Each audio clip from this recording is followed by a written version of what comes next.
Hello भाई लोग, welcome back to another video आने में बहुत डिले हो रहा है। थोड़ा कंसिस्टेंट रहने की कोशिश कर रहा हूँ। तो आज का टॉपिक है एस को अपना डेविल फ्रूट पावर कैसे मिला। देखो, बिना बातचीत किए डायरेक्ट टॉपिक में आ रहा हूँ। डिले हुआ था ना वीडियो, इसीलिए। और शुरू करने से पहले लाइक एंड सब्सक्राइब जरूर कर लेना। कहानी शुरू होता है, एक बंदा एक आइलैंड पे फंस जाता है जहाँ पर खाना पीना कुछ भी नहीं होता है। वो भूखा रहता है। उसका नाम आगे जाके पता चलेगा। आइडेंटिटी के लिए सिर्फ मास्क पहना है, इतना याद रखना। जैसे नाम ही पूरा वर्ल्ड का मैप बनाना चाहता है। बिल्कुल वो बंदा अपने लाइफ का जितना भी आइलैंड में गया है, वो एडवेंचर जर्नी सब एक बुक में लिखना चाहता है। उसका ड्रीम है कि जो एक लिटिल गार्डन नाम का एक आइलैंड है जहाँ पर जायंट्स रहते हैं, वो वहां पर जाना चाहता है। पर गलती से एक आइलैंड पे फंस चुका है। वो अपना उम्मीद खो बैठा था। उस आइलैंड के चारों तरफ बड़े बड़े वेव्स है, इसीलिए कोई बड़ा मछली नहीं आता था और वो भूखा रहता था। वो अपना उम्मीद खो बैठा था। तभी एंट्री होता है और एक बंदे की, पॉडकास्ट दी एस। वो इस आइलैंड पे क्रैश हो जाता है। जैसे लूफी एक नए आइलैंड में जाते जितना एनर्जी रहता है, बिल्कुल वैसा ही उसके पास इतना ही एनर्जी है एज के पास। उस मास्क मैन के सामने वो खुद का इंट्रोडक्शन देता है और कैसे वो वेब्स में खो गया था और यहाँ पर आकर गिरा। ऑफर करता है कि चलो हम इस बोट पे चलते हैं, पर उस बोट का हालत पूरा खत्म हो चुका था। वो एस को समझाता है कि ये बोट रद्दी बन चुका है, 1 मीटर भी आगे नहीं जा सकता, खास करके इतने बड़े बड़े लहरों में, क्योंकि उसका पेडल बूस्ट कुछ भी नहीं है। मास्क मैन का टैलेंट देख के एस पूछता है कि क्या तुम शिप राइटर हो, तुम्हें इतना सब पता है।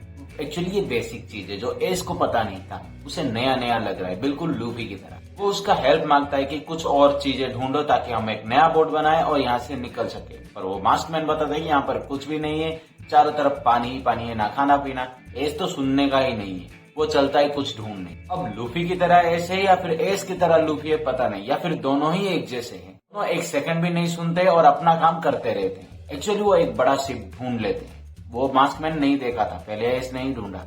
मैंने एक नाम रखना चाहता है, जो फेमस हो जाए तो वो नाम पॉपुलर हो जाएगा। बिल्कुल वैसा एक पेट नेम रखना चाहता है और वो एक शिप राइटर भी बनना चाहता है। वो उस शिप में कुछ खाना ढूंढने के लिए बताता है, पर एस ने पूरा छानबीन कर चुका था, कुछ भी नहीं था अंदर। शिप बनाने में मास्कमैन ज्यादा होशियार है, एस तो टोटली जीरो है भाई। वो एक लकड़ी को लेता है, उसे जलाता है, पूरा तो नहीं, थोड़ा बहुत जलाता है ताकि वो ज्यादा रेजिस्टेंस हो सके। एस तो देखता रहता है बस। वो मास्कमैन बचपन से ही बहुत किताब पढ़ता था, चाहे उसका काम में आए या फिर नहीं, उसे बस पढ़ना है, सब कुछ जानना है। ये भी पढ़ा था कि लिटिल गार्डन नाम के एक आइलैंड है जहाँ पर जायंट्स रहते हैं, पर उसके दादाजी ग्रैंडफादर बोलते कि ये सब बकवास है। इस तो बोलते हैं किस तरफ है बताओ, सीधा हम वहां पर चले जाते हैं। वो काम जल्दी जल्दी करते हैं। उनके पास पानी भी कम था, वो दोनों एडल्ट थे। खाना तो बिल्कुल भी नहीं था, बहुत ही जल्द कर रहे थे ताकि वो मर ना जाए। भूख के मारे में वो मास्कमैन बेहोश भी हो जाता है। एस उसे रेस्ट लेने के लिए बोलता है और खुद काम में लगता है। उसका एनर्जी देख के ये भी हैरान है। एक्चुअली ये बहुत दिनों से आइलैंड में फंसा था, एस बाद में आया, फिर भी एस का एनर्जी ज्यादा था। फिजिकल और मेंटल पावर दोनों ही ताकतवर था। वो दोनों मिलकर 3 दिन के बाद एक बोट बना लेते हैं, पर एक तूफान आता है जो एक पेड़ को गिरा देता है उसी बोट के ऊपर, और वो बोट फिर से टूट जाता है। एस फिर से एक बोट बनाने के लिए बोलता है, हार नहीं मानता है। पर मास्कमैन बोलता है कि मैं तुम्हारी तरह खाना नहीं खाया हूँ, मैं 3 दिन तक काम किया और एग्जॉस्ट हो चुका हूँ। तुम्हें क्या लगता है मुझे पता नहीं? उस शिप में कुछ खाना था, फ्रेशली खाना था, तुम्हारे आने के बाद वो गायब हो चुका है। यहाँ पर चारों तरफ कोई एनिमल नहीं या फिर फिश, कुछ भी नहीं है, सिर्फ तुम और मैं। एक लकड़ी का टुकड़े से इसको मार के वो वहां से भाग जाता है। साफ साफ बोले तो वो जो खाना छुपा के रखा था वो एस चुरा के खा चुका है, इसीलिए उसके पास ज्यादा एनर्जी है और ये एग्जॉस्ट हो चुका है। ऐसा वो बोल रहे मास्कमैन। भागते हुए पेड़ के अंदर जाता है। वो सोचता है कि मुझे उसे नहीं मारना था, वो अकेला इंसान ही था इस आइलैंड पे, शायद कुछ कर सकते थे हम मिलकर। फिर भी वो इतना बिट्रायल करेगा मुझे पता नहीं था। मैंने स्टॉक रखा था, वो चुरा के खाया है और उसके पास इसीलिए ज्यादा एनर्जी है मुझसे। और तभी ऊपर देखता है एक जायंट बार्ड जो उसे खाने के लिए आ रहा है। वो फर्स्ट टाइम उस बार्ड को देख रहा है, कभी भी नहीं देखा था। वो वहां से भाग जाता है और गिर भी जाता है। वो सोचता है कि शायद फूड की तलाश में वो मुझे खाने के लिए आ रहा है। फिर उसने सोचा कि वो एस को जो ब्लेम दे रहा था वो खाने के लिए, शायद इस पक्षी ने ही खाया है, एस ने नहीं चुराया है।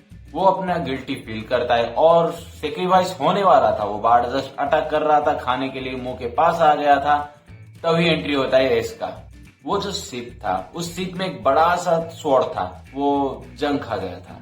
एस सीधा उससे निकाल के उस पक्षी के सीधा सर पे मारता है। ना, सिर्फ स्वॉर्ड नहीं मारता है, एक बड़ा सा मुक्का भी मारता है। वो एस से माफी मांगता है क्योंकि वो जब बच्चा था वो मास्टरमैन सबसे चुरा के खा लेता था और भाग जाता था, इसीलिए उसके दिमाग में भी वही सोच आया। पर एस ने बताया कि यहाँ पर अगर हमने से किसी एक ने मर जाते हैं तो जिंदगी भर रिग्रेट रह जाएगा। और इसीलिए तुम्हें बचाया, तो सोचने की कोई जरूरत नहीं।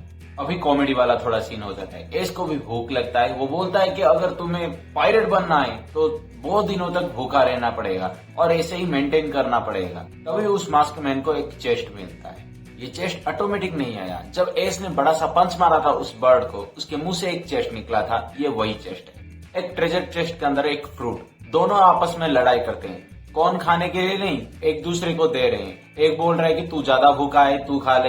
एक बोल रहा है कि तू ज्यादा एनर्जी यूज किया है, इसीलिए तू खा ले। तू ज्यादा सिंपैथी मत दिखा। ऐसे चलता रहता है, पर बीच में दोनों को भूख लगता है। अंतिम में वो डिसाइड करते हैं कि दोनों इक्वल खाएंगे, इसीलिए फ्रूट को 2 टुकड़े कर देते हैं।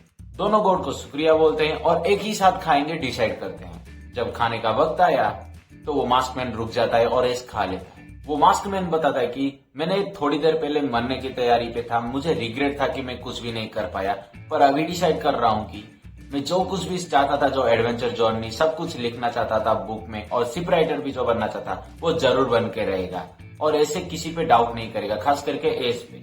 फ्रूट का टेस्ट बहुत ऑकवर्ड था, फिर भी वो दोनों खाते हैं क्योंकि भूखा तो है और नया शिप बनाने के लिए प्लानिंग कर रहे हैं। पर तभी एस के हेड पे आग लग जाता है। धीरे धीरे करके उसके पूरे बॉडी पे आग लग जाता है। वो दोनों आग को बुझाने की कोशिश कर रहे हैं, पर धीरे धीरे उसे पता चला कि एस को वो आग फील ही नहीं हो रहा है। उसे कुछ भी फील नहीं हो रहा है कि वो आग जल रहा है।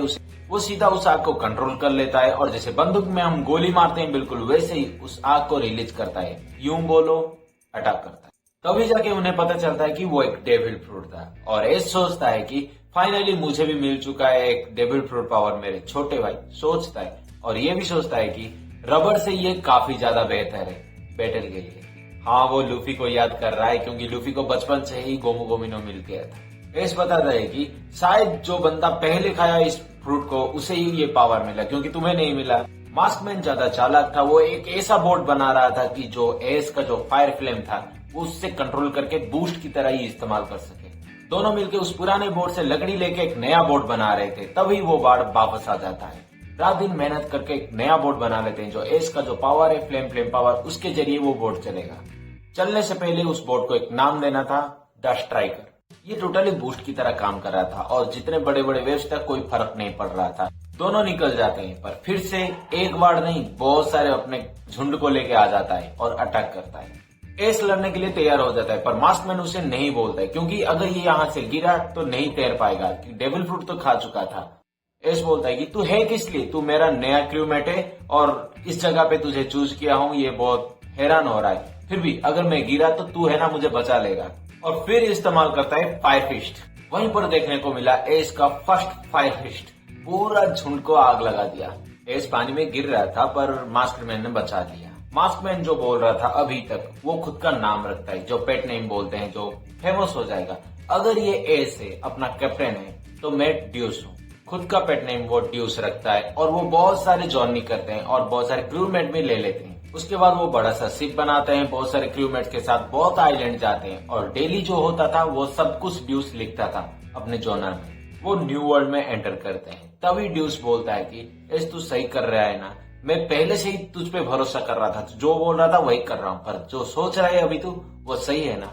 एस बोलता है कि मैं उस बंदे को, उस पायरेट को ढूंढ रहा हूँ, किंग ऑफ पायरेट्स था, उसके बराबरी का है, उसे ही ढूंढ रहा हूँ मैं। एक बड़ा सा शिप दिखाया जाता है जहाँ पर एक पायरेट बैठ के खाना खा रहा था। वो कोई और नहीं, एडवर्ड न्यूगेट उर्फ व्हाइट बियर्ड है, किंग ऑफ पायरेट का राइवल है। वो एस को लेके हैरान है क्योंकि एस ज्यादा पॉपुलर हो चुका था, ज्यादा आइलैंड में ट्रैवल कर चुका था और 7 वॉलनट को भी ठुकरा दिया था। उनमें से एक पोस्ट मिलने वाला था। और एस का सपना तो तुम्हें भी पता है, मुझे भी सबको पता है। लूफी का सपना, एस का सपना बिल्कुल सेम है, द किंग ऑफ पायरेट से भी ज्यादा ताकतवर बनना। और चैप्टर यहीं खत्म हो जाता है। एक्चुअली ये वॉल्यूम 1 था, 2, 3, 4, अभी भी और 3 चैप्टर बाकी है। जो कुछ भी एक्सप्लेन कर रहा हूँ वो सब कैनन है, फिलर्स नहीं। आपको कैसा लगा चैप्टर और मेरा वीडियो भी कैसा था वो सब कमेंट करके बताना, और कुछ भी गलती हो तो वो बता देना, उसे सुधारने की कोशिश करूंगा। नेक्स्ट वीडियो थोड़ा जल्दी डालने की कोशिश करूंगा और ऐसे ही इंटरेस्टिंग वीडियो आता रहेगा। तब तक के लिए सब्सक्राइब एंड लाइक जरूर कर लेना और